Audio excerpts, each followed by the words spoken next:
are Muscogee Nation of Florida, and now our headquarters is 278 Church Road in Bruce. We were spread across the panhandle of Florida, and actually the Confederacy of the Creeks was 187 towns and 28 languages.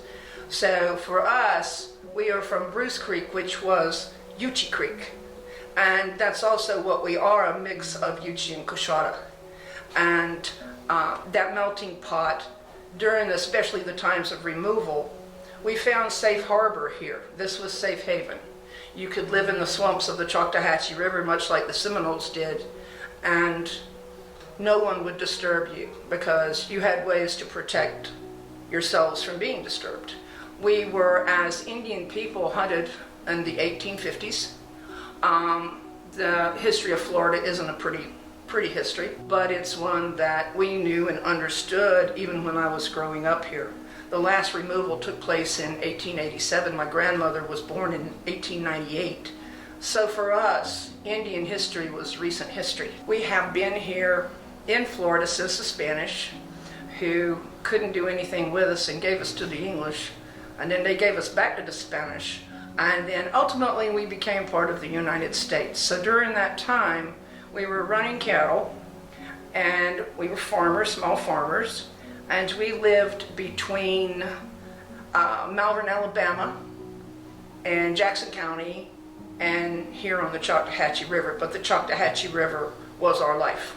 My family has always had an affinity for the rivers and for the protection of the world here and the universe that we understand. We came back here to Walton County in 1860. The Civil War had taken place, and at the time the Creek Confederacy had been removed to Oklahoma but allied with the Confederacy because they were going to give us our land back. The Treaty of Fort Jackson had removed all our people, and we had chosen not to go. And the only way we could manage it was because we could read and write. There was a Choctaw Academy that a ward attended, and we also had someone that could read the Bible. And so by reading, we understood what was going on as we were being herded together and moved out. So my great aunt told me that we would move at night.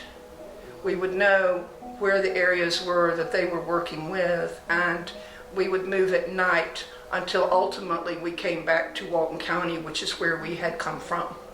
At the time, there was a group of us in Malvern, Alabama, which is right off the Choctawhatchee River. So the river hasn't been far, and we haven't been far. If you really go back further and you look at the Chiska people, that's us. That's the Yuchi Creeks, are the Chiskas, and that was what we were called by the Spanish. You can look up some Spanish records, and they're very interesting historical records, where the Chisca lived in these swamps, and we were marked on their maps. But we didn't want to become Catholics, and they didn't want to have to fight the mosquitoes in the swamp. And finally they said, don't even bother going there, because you ain't going to get out of there. So you're talking about a people that were left alone. And I think that's what has protected us to this point in time, is we lived in a place that had water on four sides, and no one really wanted to visit with us. My mom was actually born in Pensacola only because of the depression that had taken place.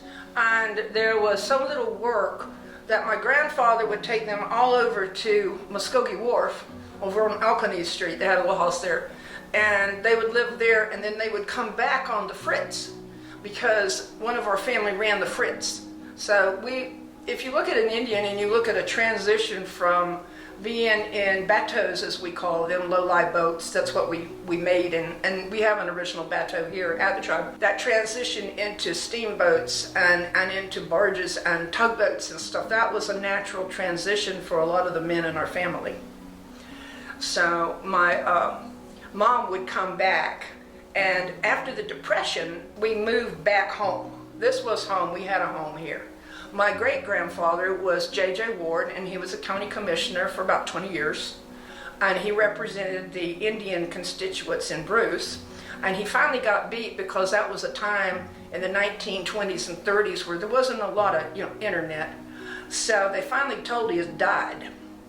And that's how the man won the election, is he just went out and said he's died. So you can't vote for him, because in Bruce we all sort of voted as a block. And he could represent the community to the government, because you really didn't want to be, no, it wasn't a want to be. You really couldn't be an Indian in Florida. It was on the books until the Civil Rights Act. That was against the law to be an Indian in Florida. In 1957 is when the Seminoles finally got recognized by the United States government and the state of Florida.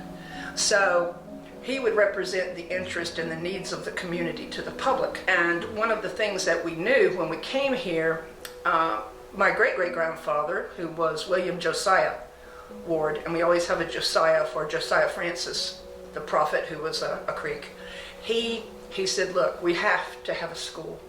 We have to have a school, because if we cannot read and write, we will not survive this place. So the building that I'm sitting in was a one-room schoolhouse. It was where the men met before hunting. It was where the women's club would meet. It was where the church would be if they had one. We really didn't have a church. We had our traditional ceremonies, which we still have. And so Diamond Joe could write, so he wrote to all the religions to see who would show up. Because by the 1920s, we needed a church. 1910, 1920, we needed a church.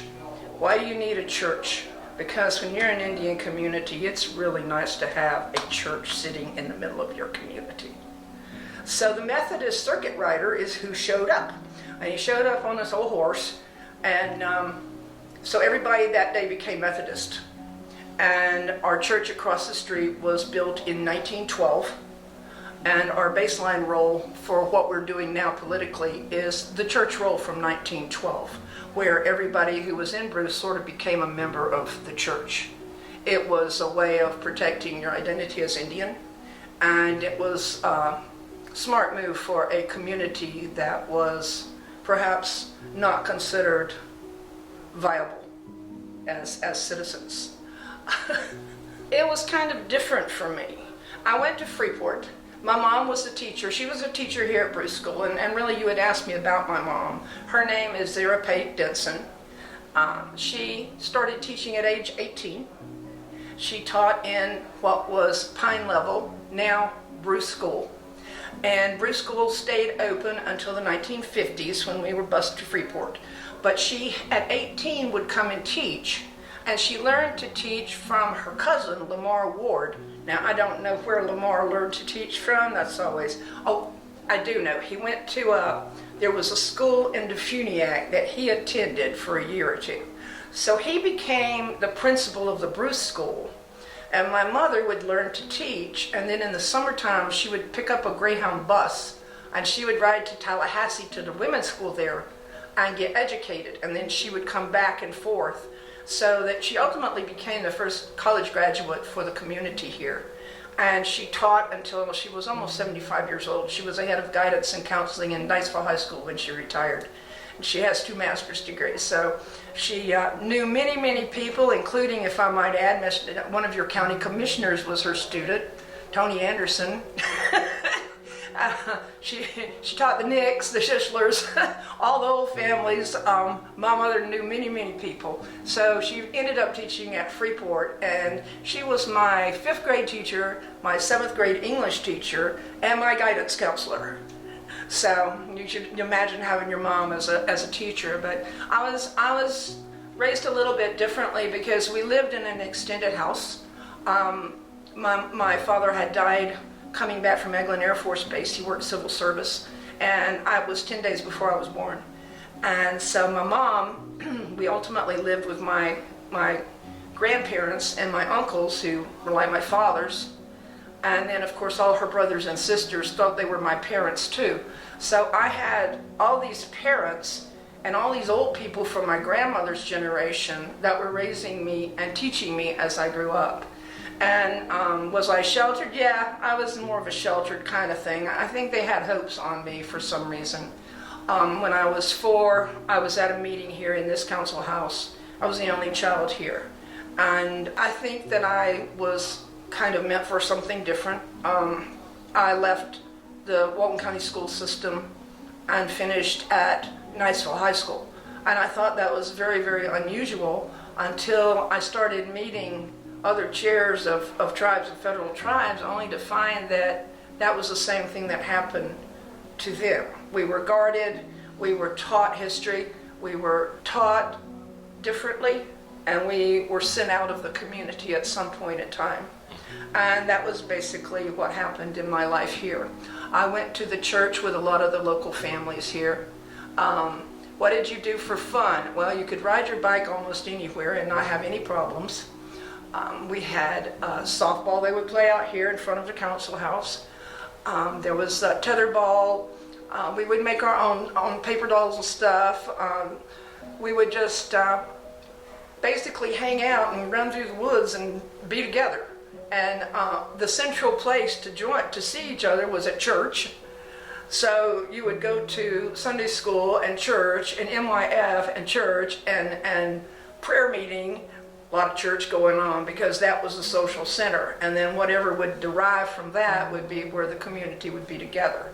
Before I was here, a lot of the gatherings were at Smokehouse Lake over on the river, which was one of my great-grandfather's fish camps. And they had big long tables and they would seat 60 people at a time. And as I was growing up, the post office's booth was in our house. So that was how we would keep up with what was going on in the community. And some of the older people couldn't read and write, so one of my jobs when I was just a little kid would be to read their mail to them if they had to sign an X, so that they knew what they were doing.